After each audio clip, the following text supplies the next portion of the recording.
back, relax, and maybe get yourself a snack. Me and you gonna have a little chat about books. Hey guys, I'm here today to review two books for you.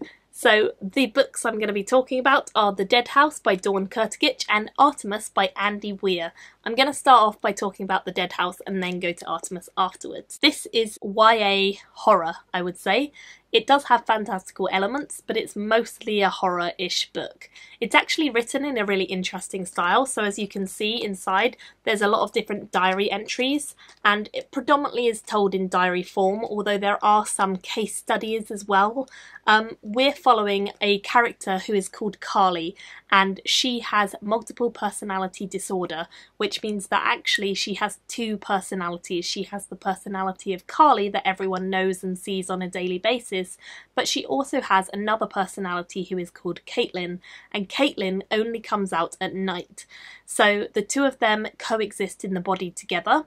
Carly is the one who's around in the day, so she's the one who has the human interaction most of the time. She's the one most people know and think of when they think of her. But Caitlin lives on in the nighttime. The only way they ever communicate with one another and share what's been going on with each other is through the diary, which is why the diary makes up a large part of the book. We're told when the story opens that there's been a terrible fire that's burned down a large part of the school, and we're not really sure what's happened or how it started, but we know that there's a girl called Caitlin who is involved somehow, and we want to know a bit more about that. So this is kind of the police gathering evidence and piecing it all together and finding out what really happened. And part of that comes down to Carly and Caitlin and what happened with a mental breakdown that Carly had and the situation that she got into. So what I liked about this book was that it definitely had creepy undertones to it. It did kind of scare me at times, possibly because the name Caitlin is my name. It's the main character's name and it's mine. So it creeped me out a bit when things were happening to her and she had my name. Usually I don't see it in the books. Admittedly, it's spelt differently from how I spell my name, but still, it was Caitlin for all intents and purposes. I enjoyed it, actually, more than I expected to, but I didn't enjoy it as much as I wanted to. And that's because I think there was a kind of detachment from the characters. I think that comes down to it being told in diary form. The fact that it is told through these documents means that you can't get quite that personal connection, although you get a really good insight into what the girls were thinking as they were kind of going through the motions of living their life, dealing with things like psychiatrists and psychologists, interviewing them and trying to tell them that they were wrong and they were crazy and they weren't kind of working towards banishing one of the personalities and so on. They get a lot of telling off in this book. They get a lot of people who are ridiculing them or who are nasty or who don't understand the situation, and it does a really good job of talking about how you should respect mental health and mental conditions, and it was really good on that point, I felt. There are fantastical elements. So later in this book we actually have kind of what I would essentially describe as witches practicing sort of dark spirit magic. I liked that element because it was fun, and this whole book felt quite creepy, and if it didn't have those fun elements of friendship and of adventure, then it would have been too creepy for me. But it is a YA book, so it's aimed at teenagers, and there is romance in here. There are some different people who get entangled with Caitlin and Carly. We have a few moments with other people in the book who are in romances. They're being interviewed about what's gone on. Overall, it's a fun read and it definitely has a lot going for it, but I just didn't get enough of a connection or enough of a surprise to keep me really invested.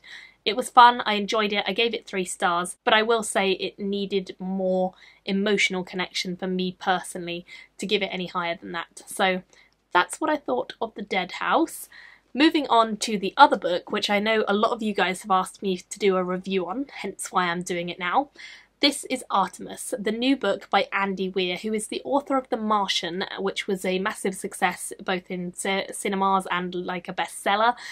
Really surprising book. He kind of came out of nowhere. But this book is his second one. It doesn't have anything to do with The Martian, but it is again a standalone. This follows a young girl called Jazz who lives on the moon in a colony called Artemis, which is the only sort of inhabited place on the moon. There's not an awful lot of people who actually live there. Most people who come to Artemis are tourists or people who are delivering things, stuff like that. She is one of the few people who is actually residing there, and she's been there since she was quite a young child, so she did grow up a bit on Earth, but predominantly her life has been based on Artemis. Jazz is a smuggler. She actually smuggles in things from Earth, contraband, stuff like that, but she has certain rules that she puts in place about what she allows into Artemis because she has some morals as well. Jazz is very snarky. She has that same snark that Mark Watney has in The Martian. It's very similar in terms of like snarky, witty humour rather than a real sort of emotional connection. So it's kind of hard at times to get behind her as a character. It's kind of hard to really connect with her. And the story largely revolves around a plot that she gets wrapped up into when she's called over by one of her clients and offered a job that she can't really turn down because the money is so incredibly good and the job sounds quite easy. Of course it won't be, but it sounds quite easy. So she gets involved with doing this job for this guy. It all goes a bit wrong. Basically, she ends up getting drawn into gangster plots. She ends up becoming a target for people in the colony and people back on Earth. She ends up having to flee and get away and run and figure out what's really going on because she never gets the whole story. And it's quite a crazy adventure. Now, what I liked about this book was that it was a fast-paced, easy, fun read, and it definitely had cool sci-fi elements because the whole idea of Artemis itself, the colony, what would happen to the people there, I liked that a lot, and I feel like there is interesting stuff going on in the background here. For me personally, the story didn't have the same resonance as The Martian because it didn't feel like the character was fresh enough.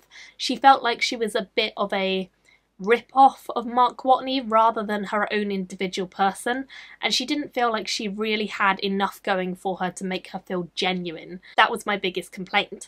Now, with that said, I do think that the science in this book is quite signature Andy Weir. He explains things in a way that it sounds pretty technical, but you still understand it because he's explaining it in a simple way, and I like that a lot. So although it wasn't like super crazy science, it was science enough that I felt like I was reading a sci-fi, so that was fun. And I would say it's fairly soft in terms of science because although it's there, it's not too difficult to understand. The other really good thing about this is that it is quite a diverse colony. A lot of people who live there are very different in terms of race, class, status, etc.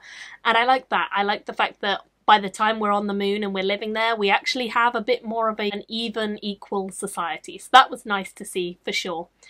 Overall, I definitely enjoyed this one. I did think it was a lot of fun, but it didn't quite compare to The Martian for me, so I gave it a 3.5. I think it is worth reading if you're into sci-fi, but I would say possibly don't go into it expecting another Martian because that's not what this is. It's completely new, it's completely different, and it's a fun sci-fi. That is my review of Artemis and also of The Dead House. Do let me know in the comments which one appeals to you more and whether you'll be picking either of these up. I'd love to hear your thoughts if you've already read them. Thank you all so much for watching, and I'll see you very soon in my next video. Bye guys! Thank you for watching my video today.